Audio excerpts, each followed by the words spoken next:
So, as I'm sure you've probably heard from the news or other YouTubers, there have been a lot of very big AI developments recently. I mean, like, you got the classics like ChatGPT, Midjourney AI, and DALL-E all exploding in popularity, and because of this, it seems like everyone and everything nowadays is releasing some sort of a AI assistant or chatbot or art generator or something to that effect. Like, you know what I mean?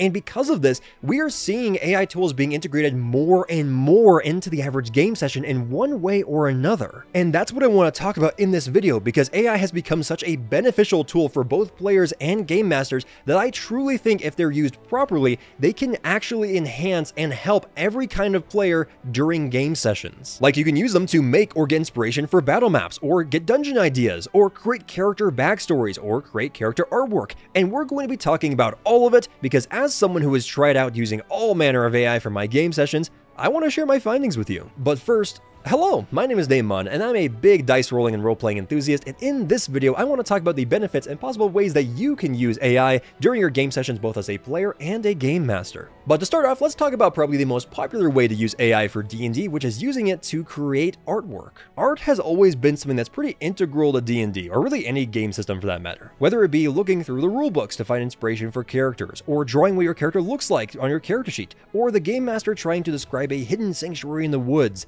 Finding, creating, and using art is a big part of many people's game sessions. But everyone isn't a character artist, and not all game masters, especially me, are good at drawing, so because of that, many of us just resort to going online and trying to find artwork for our characters or NPCs and calling it good, or even commissioning an artist to make our character artwork for us. But ever since AI art tools, or art generators, or whatever you want to call them, have become more popular, I've especially noticed a lot more people using them to create character and NPC artwork. Which makes sense, because sometimes when you're creating a character and you begin scouring the internet for some artwork to use, you can't always find something that exactly matches the image you have in your head. And so that may resort to you having to commission an artist, which not everyone can afford, especially when your character idea is very unique and requires a lot of back and forth with the artist. Or when you're the game master, sometimes trying to find artwork for the feral kobold that the party adopted and somehow managed to put into a three-piece suit isn't always possible. But with AI, you can quickly and cheaply make art for any of your D&D needs, which is a really attractive sentence for many of us. But the art that your AI tool may pump out doesn't always look very good, and sometimes if you look at it for too long, you begin to notice that some aspects of it are a bit, weird. So if you don't want your artwork looking weird and are perhaps sick and tired of your friends making fun of your character for having weird hands that kind of merge into one another, or landscapes that look like they're a weird painting, then I would definitely just recommend supporting an artist and commissioning some artwork to be done. Because while using AI for artwork is quick and cheap, it can't top the quality of a good artist who you can go back and forth with regarding your characters or your landscape's look and feel. But moving on to probably the next biggest use of AI for game sessions is ChatGPT, or really any chatbot for that matter. Like here, I typed in this prompt for an orc fighter backstory into ChatGPT and gave it some basic pointers on what kind of a backstory I wanted. And it spat out this honestly pretty solid start to a backstory, if not a perfect backstory if your group doesn't really care about that kind of stuff and you just needed something to put on your character sheet. But let's say you don't like ChatGPT writing out your whole backstory for you and you just want some ideas. Well, then you can easily type in something along the lines of, give me some ideas for a tiefling warlock backstory for my D&D game. And it will give you tons of great starting points and ideas for you to create your own backstory, like the Forgotten Son, the Wayward Scholar, or the Runaway Acolyte. So if you're a player who struggles writing a backstory, or maybe your gaming group requires your character to have a backstory, then ChatGPT is a great tool to get some inspiration from, or to help you just write your entire backstory in general. But with that being said, just check in with your game master and make sure that your backstory still works with the world and doesn't mess up anything with the setting or whatever, because obviously if you just copy and paste everything from ChatGPT onto your character,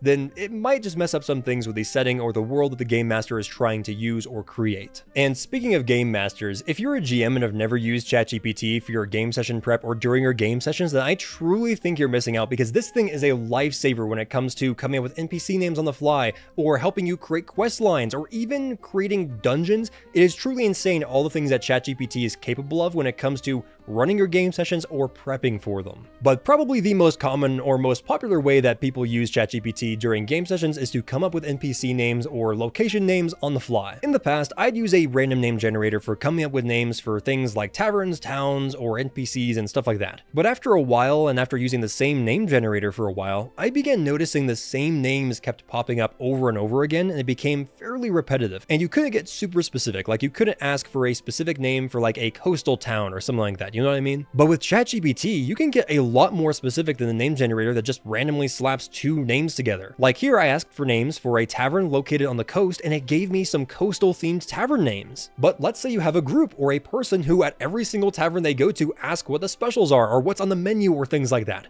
Well, if you use ChatGPT, you can come up with those items on the fly. Like you can use ChatGPT to come up with some ideas for those specials that your players want to know about, or some unique drinks that may exist here at this tavern. And these dishes can even lead to more world building opportunities or quest hooks. Like for example, how the hell did this tavern get their hands on young Kraken tentacles? Does this city have Kraken hunters? Was there a recent battle against a Kraken? Or maybe for some reason, Krakens keep mysteriously turning up in this area. Could these Krakens be turning up because of a nearby portal that recently opened to the water plane? Or perhaps the actions of some nefarious cult?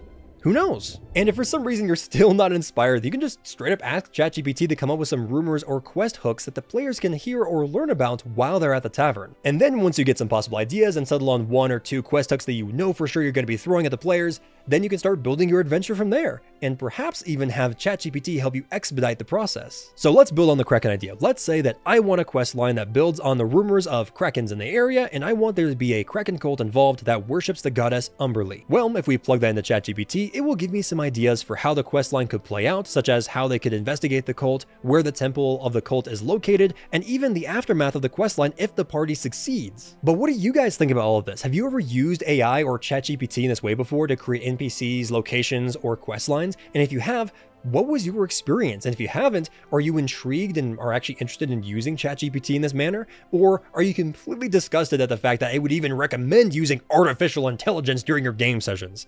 Let me know in the comments down below, because it's always really interesting to hear what you guys think. But going back to the quest line, let's say that you've used AI for everything. You've used it for the artwork, you've used it for the NPC backstories, the tavern, the quest line, everything. And now you've reached the most crucial portion of any sort of quest line or adventure, which is the dungeon. And in my experience, this normally takes the most amount of time. Like you have to come up with a theme, a layout, description of rooms, traps, monsters, boss fights, loot, and all that kind of stuff that can just take up a lot of time to prepare, especially if you want to make a really big dungeon. But it doesn't have to be that complicated, because for one, you can use ChatGPT to help you come up with room ideas, descriptions, and what kind of enemies your players would come across in said dungeon, not to mention that currently there are some AI dungeon making tools that are currently in development or already out there, such as Dungeon Alchemist and RPG Stories. But with that being said, Dungeon Alchemist doesn't have tiles and assets for every possible dungeon idea yet, and RPG Stories' AI dungeon maker is still in development, I believe. But going back to artificially generated battle maps, I've been noticing a lot more of these kind of traditional top-down 2D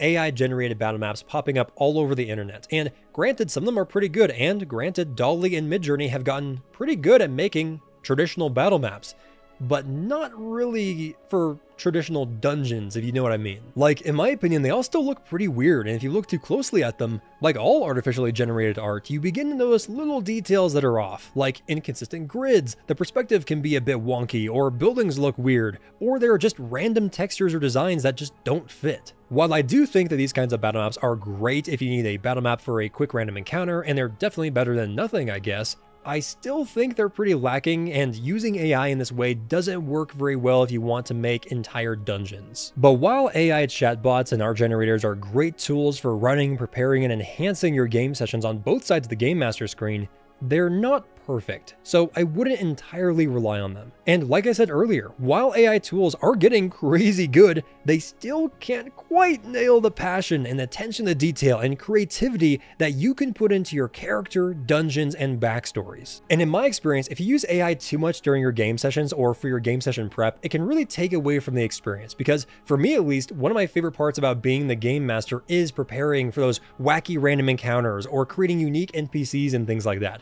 So if I use an AI too much in that process, it can really take away from the creative process, for me at least. And in my opinion, AI artwork or adventures or quests or whatever just can't compare to adventures or artwork that was made by creators, artists, or game masters that have a true passion for what they're doing. But as always, everybody, thank you so much for watching this video, and what do you guys think specifically about AI being slowly integrated into more and more game sessions? And if you used it before, what was your experience with using it? And if you like it or don't like it, what are your reasons why?